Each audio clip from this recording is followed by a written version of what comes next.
Welcome back, fellow Star Wars geek, to our show about the Bad Batch, titled I have a bad batch feeling about this. Today we are doing another two-parter, reviewing episode 3 and 4 that has aired so far. The episodes Replacements and Cornered. The reason we're doing this is because we initially wanted to do it episode by episode, but after watching episode 3, we didn't have all that much to talk about, so we decided to just wait a second episode to see if we can incorporate a little more, and thankfully there is some things to talk about in that episode. Yeah, this will be, again, another double part. We don't know if this will be a regular thing or not. We're going to take it by episode basis from now on. There's 16 in total coming out, so there's a good chance some of it might just be filler. Again, we'll see how the plot goes from here on out. So we'll start off with the first episode, Replacements. This one has both an A and a B story. Story A focusing on the Bad Batch as they're escaping from Kamino, and story B, which focuses on Crosshairs and how he's getting reintegrated into this new program where they now are bringing in recruits to be trained by the Empire as opposed to clones. So we'll start with story A, which really doesn't have... It's probably the least interesting because it's more just a bump in the journey of them making their escape. It's another one of those sort of like with Empire Strikes Back, how they kind of break down and wind up on either a foreign planet or a comet or something. Yeah. I mean, obviously in this case I think it's a planet. Yeah, it's a planet. We obviously saw them crash into a planet. And yeah, there's not much interesting about this planet. I mean, they landed at night, so it looks more just like a regular desert or whatever.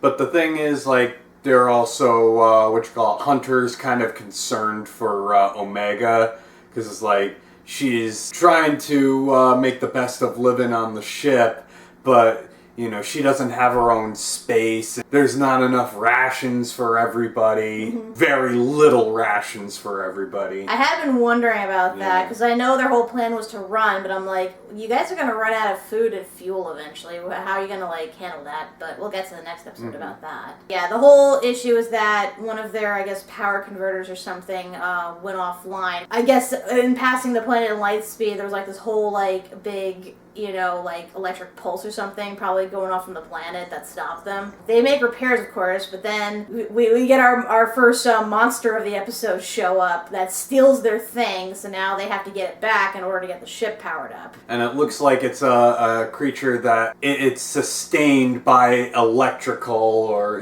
some sort of, It feeds off energy. Yeah, it feeds off energy. It's like a little dragon thing. Mm-hmm. But I mean, I think it's specifically tech energy, because otherwise it's not really interested in the humans. Yeah, I mean, thankfully, as ferocious as it looks, it doesn't actually attack them fully.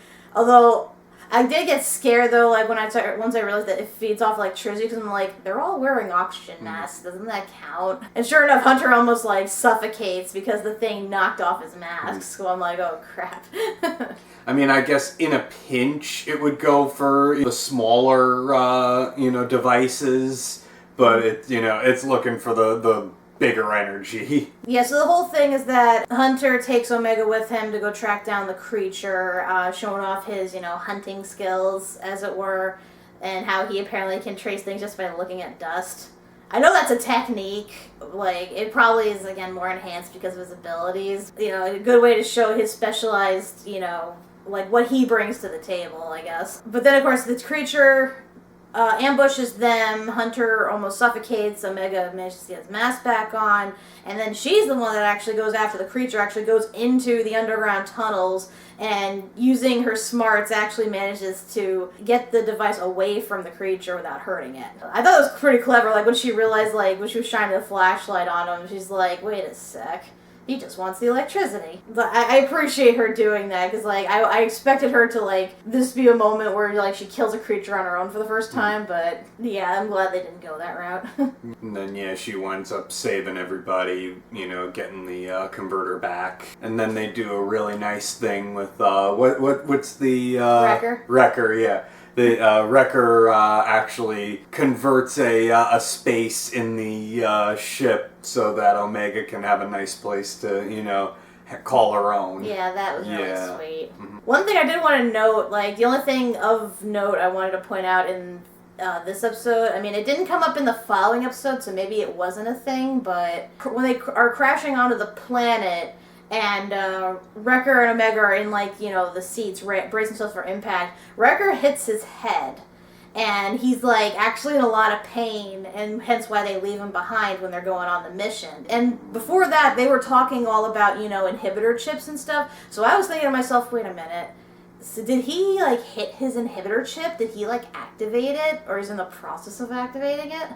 I've seen people, like, talk about that online, and, you know, saying, like, oh, his thing's gonna, you know, activate at the absolute worst time, and then he's gonna, like, turn on them the same way Crosshairs did. I don't think that's fully the case, you know, again, given what we've seen in the following episode, but I guess it's, you know, a possibility. I mean, I think they would have to, the Kaminoans or the Empire would actually actively have to be trying to tamper with his chip if, you know, or to activate for real. I suppose. Because it's like they're focused on Crosshairs right now. They're not focused on any of the other, you know, Bad Batch clones. Right. And I don't even think especially since they don't know where they are. I just thought it was weird, because Wrecker, like, gets himself into trouble all the time, like, flinging himself into, like, mosh pits and whatever, and just, getting shot at, and he always brushes it off, and I just thought it was weird in this case, like, hitting his head actually, like, did damage to him, and it was in the back of my mind, especially because, again, they were talking about inhibitor chips, and saying how, technically, theirs still does work, it's just not the same capacity as the other clones. You know, while we're on that subject, that's a perfect time to transition to the B plot. So yeah, in plot B, General Tarkin is focusing on Crosshairs, particularly his performance after they, you know, enhanced his inhibitor chip to 11.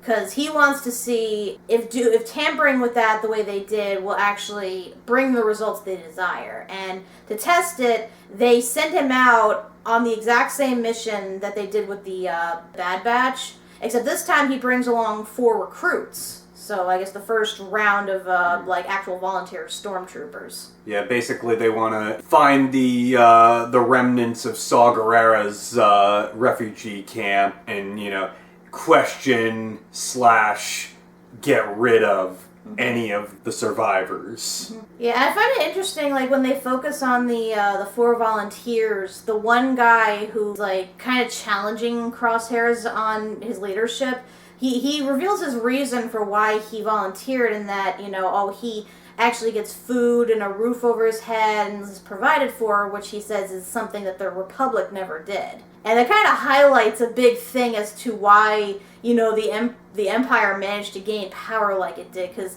as we've stated in the last episode, we are in the process of watching Clone Wars. And we've gotten what, to about season 3, I think? Yeah, we've gotten, like, midway through season 3 at this point. Yeah, so we're seeing, like, episodes in which we see how the Separatists are affecting, like, individual planets, and in certain cases, we're seeing how the Republic is basically doing nothing about it. Or if they are, they're going through a very long, convoluted, like, bureaucratic way of, like, getting it done. Or they, you know, pretend like they care about the inhabitants of the planet when really they're just serving themselves in, you know, gaining the war. And it's sad because it's like you have a lot of the senators who actually do want to help. And they're the minority. Yeah, but it's like nothing's really getting done. It's just everything's just in a holding pattern, basically. Because I know they already made it clear in the movies that the Republic is pretty incompetent in terms when it comes of getting stuff done. I mean, you know, Amidala got her planet invaded, and they're like, oh, let's stand around and discuss it while people are, like, dying. It's like, okay, we already know off the bat the Republic really isn't incompetent. But the Clone Wars makes it even more apparent, especially, you know, to, like, key planets, to, like, you know, people who are in the Senate, like, who are, like, pleading to, like, have their people saved, and everyone's just like, oh, we'll get to that eventually, if at all. So, you know, hearing this one volunteer guy, you know, pretty much state, you know, why he's a volunteer stormtrooper is like, okay, I understand now how they were able to recruit all of these other non-clone stormtroopers, because I imagine, like, with all the mess the Republic left behind with the planets that they did not help, that were wrecked by the Separatists, like, there are probably people just craving some sort of structure that will provide for them. So I can understand that. But then we get on the mission itself. By that point, Saw Gerrera has pretty much fled the planet with the majority of the refugees, leaving like only a handful behind so he gets to clean up after them. But they get cornered by Crosshairs and his group, who, they really friggin' wreck them. Like, they kill at least, 3 or 4 people, on sight. They kill the pilot. They have, these innocent civilians cornered, pleading for their lives. But because of his inhibitor chip, he demands that not only do they kill the members who are part of Saw's group, but the innocent civilians as well, saying, that was the order. And that's when the one volunteer's like, no, dude, I didn't sign up to become a murderer. I'm not doing this, and neither are the rest of us. And of course, Crosshairs, using his famous catchphrase at this point, good soldiers follow orders, executes the guy on the spot. And it's almost cathartic, yet scary, too. Because, this guy's been mouthing off about Crosshairs, giving him, the hardest time. And it's finally, Crosshairs can have a reason. He can explain himself, and he gets rid of the guy who's been, mouthing off at him. It's yeah, anybody else have any objections? Anybody else want to, question my leadership? On the one hand, yeah, the guy was an asshole in that he was disobeying orders and mouthing off to his commanding officer. You don't need a soldier who's like that. But on the other hand, he morally objects to what is basically a war crime. I get, the Empire's trying to, get a jump start and tighten its stranglehold on, everything and get rid of the remnants of the Republic.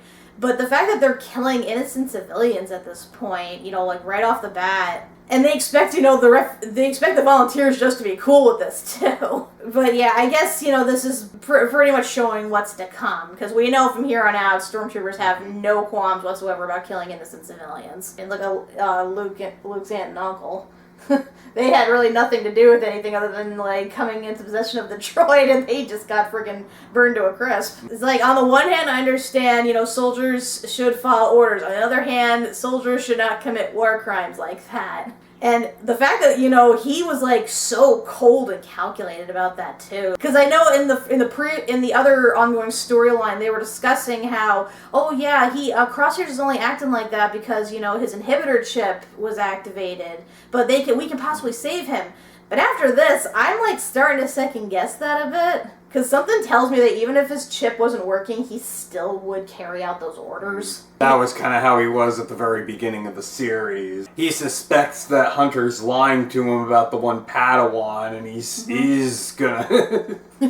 he ain't gonna hold back, even if he doesn't know exactly what the order is. Yeah, something tells me, even if the chip wasn't working, he's more concerned about, doing his soldierly duty than actually protecting or serving people. That's just, secondary, or if a concern at all. The only real, hint we get that he, might try to, meet up with his old group again is, at the end when he goes back to his quarters. Yeah, he and the remaining soldiers go back to the quarters that he and the Bad Batch shared, and you can see that, him just sitting on his own, sort of, I guess, contemplating, his new situation. And probably against his better judgment, he probably still misses them, because they are his squad. They are his brothers. Closest thing to a family. Yeah. Even if they were quirky and, not to his liking a lot of the time, it's still family. So I'm thinking, they might try to appeal to him on that grounds, or maybe he might try to appeal to them, go come back and, I'll have your inhibitors chips fixed so we can be a group again and serve the Empire. Maybe. But I don't know, at this point I'm a little iffy on the whole redemption arc at this point, because again, even if they fix him, I feel like they won't really fix him. So through all this time, Tarkin's saying, we ultimately, it is a cost invasive to continue having the clones, but we will continue with them as we're, doing the transition. And then you see, the Kaminoans basically are talking about how they don't really have much left of the DNA from Django, so they gotta find a new source. And they're talking about, they have an idea, they only need one, and it's kind of vague, but I think we've got an idea that they might be talking about like Omega or something. We've known even back in the Clone Wars series, they mentioned how Jango's sample was degrading over time, which is understandable. DNA does that. But then, of course, they mentioned how they needed to find, a new, like, primary donor. And, I mean, technically you can go with anybody as long as they had a clean bill of health. But in this case, this kind of does fit the description of, why they have Omega there, why, she is so different from the others. But it's weird, though, because at the same time, like, didn't Tech say that she was a clone?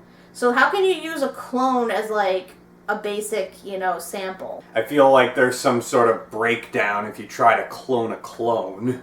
Yeah, I mean, even if she was something different from Jango, at the same time, she's still, like, a lower tier in terms of the DNA scale, so, I mean, unless they, I don't know, maybe this is one of those, like, things where, like, they took someone's sperm and, like, used a surrogate or something. Like, that's the only thing I could think of, that she's actually is, like, a human or something close to a human. Maybe just, like, artificially or something. And I will say, at first, I was thinking of Boba, because I'm like, wait, what happened to Boba? Where's he been all this time? But we got up to the point in Clone Wars where they explained what happened to Boba since episode 2, so I'm like, okay, he's pretty much out of the picture at this point. We're not going to even consider that as a theory. So now we move on to our next episode, episode 4, which is Cornered. So again, we're running. Yeah, but we gotta park and we gotta reload, get us some supplies. Yeah, they managed to find a deserted planet, but before they can go, they obviously have to, refresh their rations and fix up their ship and whatnot. So they land on this one planet, and right off the bat, the guy who is running the space dock just, kind of like subtly runs like a scan and like realizes that they're wanted, and he alerts a bounty hunter who is apparently after them, and it's a familiar face, believe it or not, with a familiar helmet. Mm-hmm. Yeah, so Fennec Shand, who we met over in the Mandalorian, actually shows up in this, and she is actually targeting specifically Omega. I had a few questions because first off, I didn't fully recognize her at first, because, the transition from live action to cartoon, sometimes it's obvious, sometimes it's not. And 2, I noticed that she kind of looked the same, which kind of, again, threw me off, because Fennec Shand we meet in Mandalorian, which is 5 years after Last Jedi, which is, 30 years, after the events of Bad Batch? And it's hard to say, because I'm not sure exactly. Like I said, I don't know exactly how time works in the freaking universe. Space is warped and time is bendable. It's not like, we're just working with one planet. We're talking about a whole system of planets. The point is, I thought it was weird that she pretty much looked the same from what I could tell, like the same age and everything, and I'm like, wait, how old is she? Is she a different species that takes longer to age? Like, what the hell? Although I looked it up later, her actress, Ming-Na Wen, who, of course, voices Mulan, she actually is in her late 50s, and she still looks good, so I'm guessing, this is one of those cases where somebody just has, keeps their baby face for, a majority of their life. So, I can let it go then. But yeah, the point is, she is on the hunt for Omega, who goes into town with Hunter and Echo. It's not clear whether she is supposed to kidnap her or kill her. Does she make that clear? I'm assuming it's gotta be a kidnap. If our theory is what it is, I'm assuming it's gotta be taken back alive. Yeah, that would make more sense. Though I suppose they could clone a dead clone. If they do it fast enough, But yeah, the group goes into town, and they're trying to, get supplies and stuff. Or at least they're trying to sell parts in order to get money for said supplies. Here's where another thing that kind of changes along with the new Empire. They change the currency. Because before it was Republic credits, now it's Imperial credits. But they're willing to do a conversion at no cost to you. Yeah, you just need to give them your chain code and whatnot. Again, kind of adds to my argument from the previous episode in regards to the Empire and money. It's like, if the Empire is now creating their own currency, why is money an issue? Why is the clone still a cost-effective thing if they're making their own money? That, again, doesn't make sense to me. Economics. Again, it's another one of those. We keep control over everybody, to the point where we even have to, monitor the money that they have. And if we render the old money obsolete, then it's like we can know who ain't supposed to be here, who's against us. I suppose so. Yeah, before things go down, we have a funny little situation in which Hunter's trying to sell off one of their grenades, but the guy just won't haggle. But then he notices Echo, who is wearing like a helmet thing to cover his face, and he mistakes him for a droid and actually offers to buy him, which Hunter actually considers, and he does, with Echo's permission, of course. Although he doesn't get near as much money as Echo believes he should have. But yeah, during that time, Omega wanders off. She runs into Fennec, who, pretends that, she wants to help her and is trying to help her look for Hunter. But then it's obvious that, she has more nefarious plots. And that's when we go on a whole big chase scene throughout the city that they're in. Oh, lucky for Echo, since he was thrown in the back of the shop with other droids. Another CP unit, I believe, right? Another protocol droid.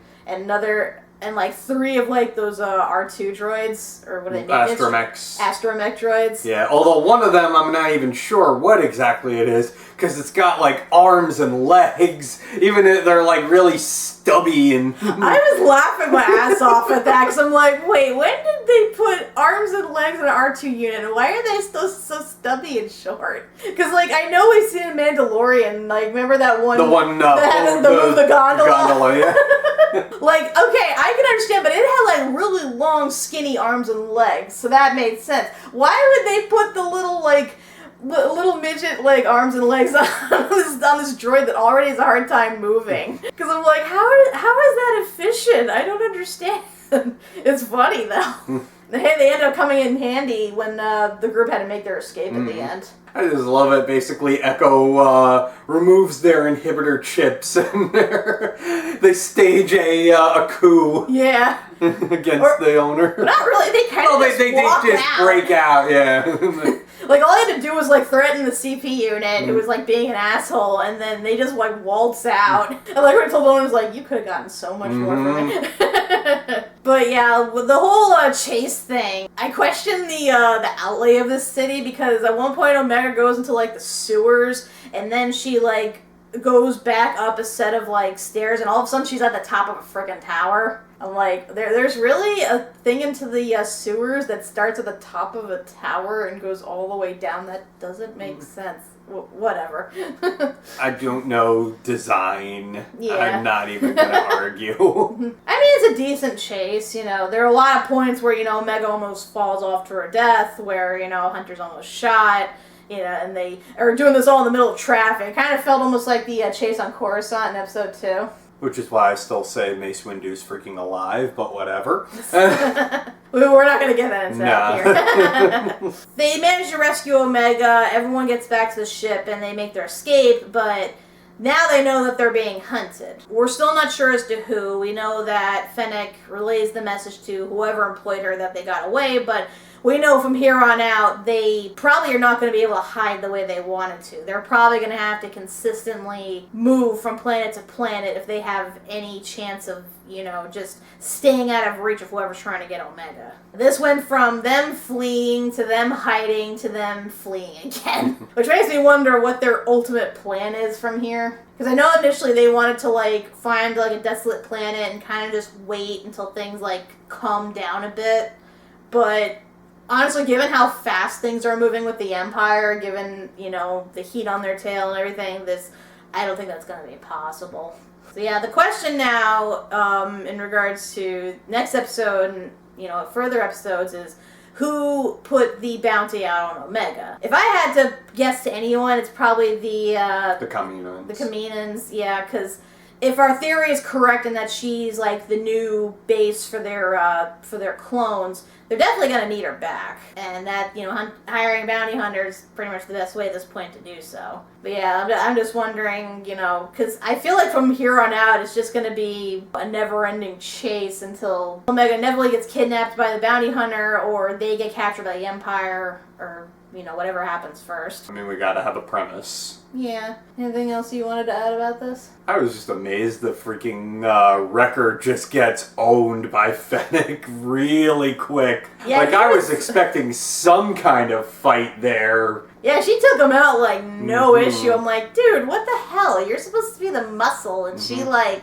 just pwned your ass. Like, I wasn't expecting him to win, but I was at least expecting him to delay her more. Yeah, he was kind of useless in this episode. Tech Prince was like ordering him just to rip shit out, and even then he was like distracted with a lot of stuff. They just keep telling him, return to the ship, return to the ship. Come on. And he's just like racing to the up with the ship. He's like, I'm coming. Oh god, I'm coming.